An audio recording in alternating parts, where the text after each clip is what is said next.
Hello, boys and girls. I'm Mrs. Smith from Friendship Missionary Baptist Church in Charlotte, North Carolina. And today I'd like to read The Smart Cookie. This book was written by Jury John and Pete Oswald. Has anybody ever called you a smart cookie? And if they called you a smart cookie, do you think that would be a compliment? Or do you think it would be something not so good? A compliment is something that makes you proud and makes you happy. Let's listen to the story and see if when somebody calls you a smart cookie, if that's a compliment. Is that a good thing? The smart cookie. Greetings. I'm a cookie. I live in a bakery on a street corner near a river. Come on in.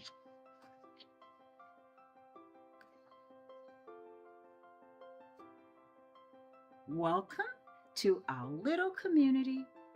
It is warm and it's a supportive place to spend some time. Pretty fantastic, eh?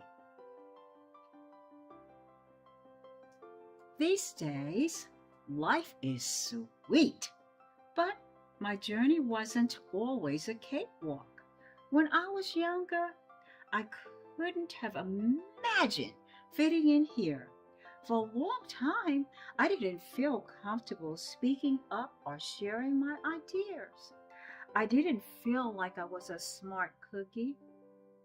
I wanted to be a cookie who knew all the answers, a cookie who felt confident in a group, a cookie who said, aha, when solving a problem like this, aha.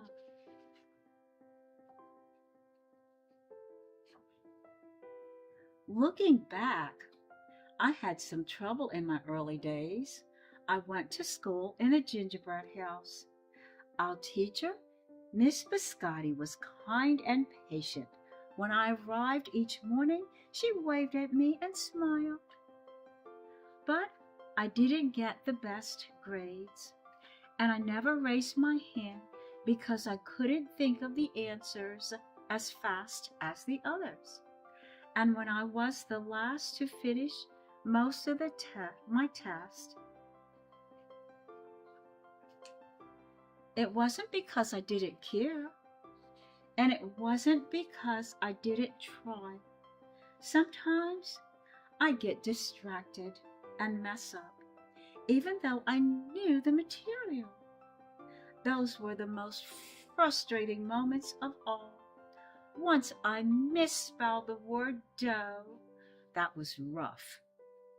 Another time, I added when I meant to subtract. Occasionally, we had a lesson where I had absolutely no idea what was happening. I just couldn't keep up.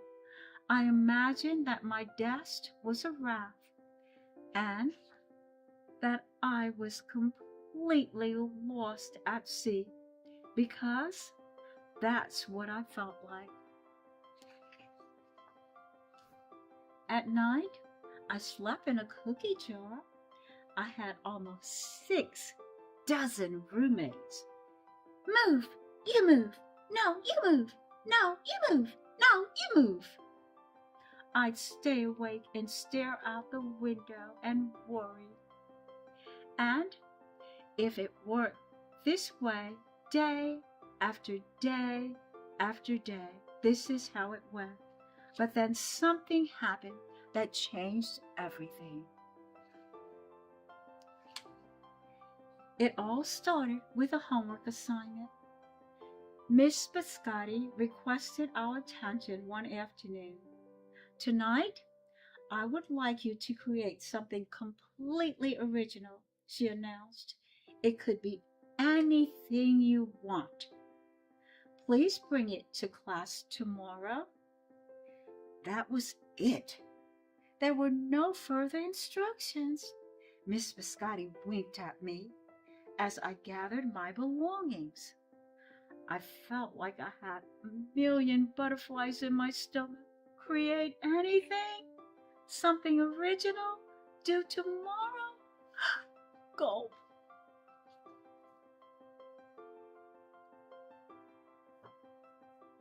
When I got home, I immediately went to work. At first, I tried a cooking project. The results were half-baked. Next, I tried to hammer a nail into something. It splintered immediately. Then I tried making a sculpture. It was a complete bust. I wondered if I was about to fail yet another assignment. I was stuck. I stared out the window and watched the rain hit the river. There was something mesmerizing about the water, how it moved in such a chaotic way, swirling around and around, yet ultimately figuring out exactly where it needed to go. Aha! Suddenly I had an idea. I decided to write a poem, something original, a poem. I came up with a title based on how I'd been feeling, my crummy days. After that, the rest of it seemed to fall into place. I wrote and I wrote. I lost track of time. A half hour went by in a flash. Aha! I said when I finished. I couldn't sleep that night, but it wasn't because I was worried. It was because I was excited. I felt like I had finally accomplished something. I felt smart.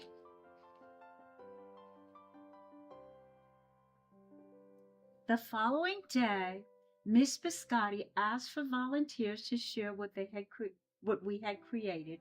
One kid showed off his original frosting art. Another kid revealed her sprinkle distributing machine.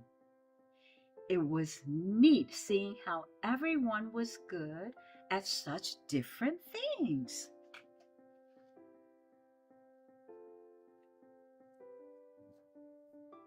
Finally, Miss Biscotti turned to me. Would you like to share anything? She asked. Gulp. I gulped. I thought I'd probably crumble under the pressure, but I made my way to the front of the classroom. I noticed my hands were shaking. My mouth was dry. Um, um. This poem is called My Crummy Day. I said, my voice was cracking, and then I read it aloud. As I spoke, I noticed some kids nodding at certain lines. Other kids laughed at parts that were funny. As I built towards the finale, I felt myself becoming more confident and animated. And in the end, everybody clapped and cheered. I promise you this, I'll never ever forget it. Miss Biscotti was beaming. No one but you could have written that poem, she said. It was completely original. Aha! I had done it. I'd created something and shared it with the world. Well, my world at least. The rest of the day was a blur. By recess, I was already planning my next poem. I would call it My Sweet Morning. Aha! I thought when I came up with the title. Later that afternoon, Miss Biscotti handed me a note. It said that I should keep on writing no matter what. That meant so much to me. School was a bit different after that. I wasn't so scared to raise my hand or to ask questions or to share work. Sure, some things still didn't come as easy for me as they did for others, but now I know that you can be smart in different ways. You don't have to have the answer to every question or suddenly be great at everything all at once, but you just need a chance to try all kinds of things to find out who you are and what you like to do.